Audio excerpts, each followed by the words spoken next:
लहरों से डरकर नौका कभी पार नहीं होती, कोशिश करने वालों की कभी हार नहीं होती। नन्ही चींटी जब दाना लेकर चलती है, चढ़ती दीवारों पर 100 बार फिसलती है। मन का विश्वास रगों में साहस देता है, चढ़कर गिरना गिरकर चढ़ना न अखरता है। आखिर उसकी मेहनत बेकार नहीं होती और कोशिश करने वालों की कभी हार नहीं होती। असफलता एक चुनौती है, इसे स्वीकार करो। असफलता एक चुनौती है, इसे स्वीकार करो। क्या कमी रह गई देखो और सुधार करो। जब तक सफल ना हो, जब तक सफल ना हो, नींद चैन को त्यागो तुम।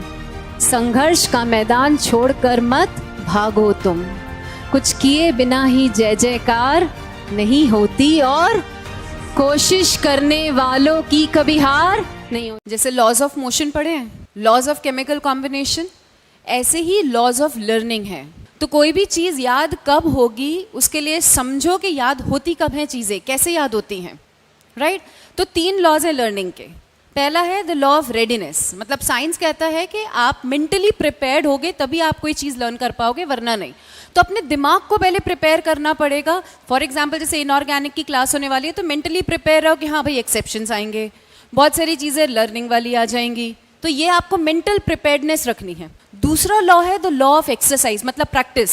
अगर आप किसी चीज़ को लर्न करना चाह रहे हो तो बिना प्रैक्टिस के वो लर्न होगी ही नहीं। अगर कोई इक्वेशन है, कोई फॉर्मूला है तो न्यूमेरिकल प्रैक्टिस करो।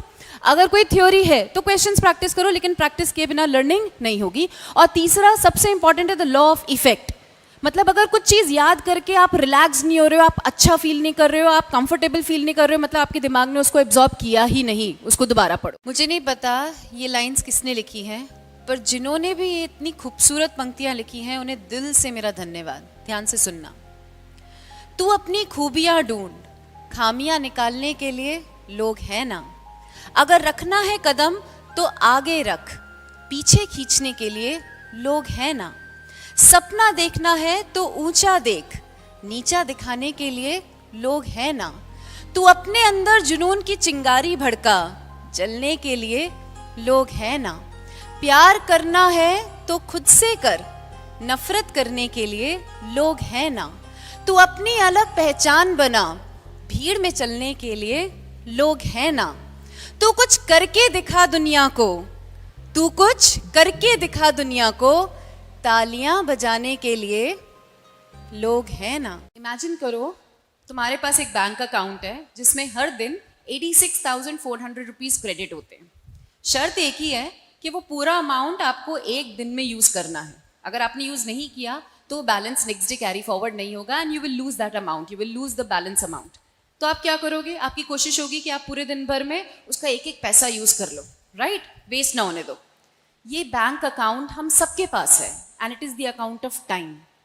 Every day you are credited with 86,400 seconds, और वो पूरे 86,400 सेकेंड्स आपको वो 24 आवर्स में यूज़ करने, वो एक दिन में यूज़ करने हैं।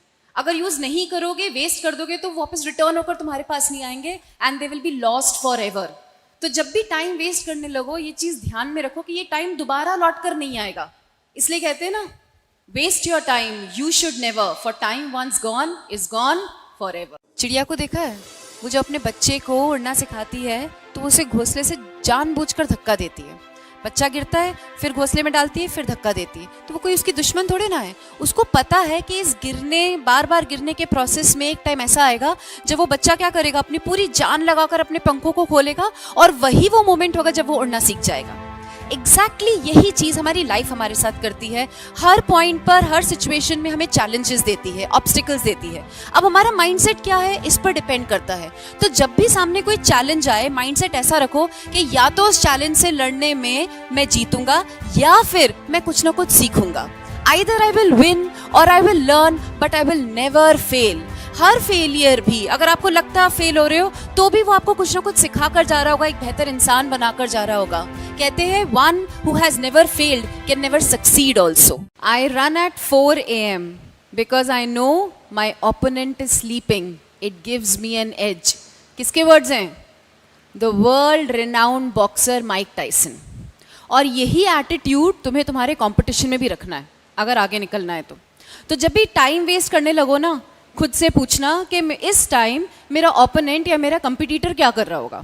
दो में से एक जवाब आएगा, या तो जवाब ये आएगा कि हो सकता है वो पढ़ रहा हो, वो प्रैक्टिस कर रहा हो, तो तुम्हें और प्रैक्टिस करनी है अगर आगे रहना है तो। और अगर दूसरा जवाब आएगा कि हो सकता है वो भी टाइम वेस्ट कर रहा हो, वो भी ब्रेक ले रहा हो, तो भी तुम्हें प्रैक्टिस करनी है, तो भी तुम्हें पढ़ाई करनी है। ऐसे ही तो तुम आगे रह पाओगे, वरना या तो बराबर या पीछे। तो माइक टाइसन का एक कोट हमेशा ध्यान में रखना कि टाइम वेस्ट नहीं करना है, स्पेशली तब जब आपको लगता है कि आपका ओपोनेंट रेस्ट कर रहा है।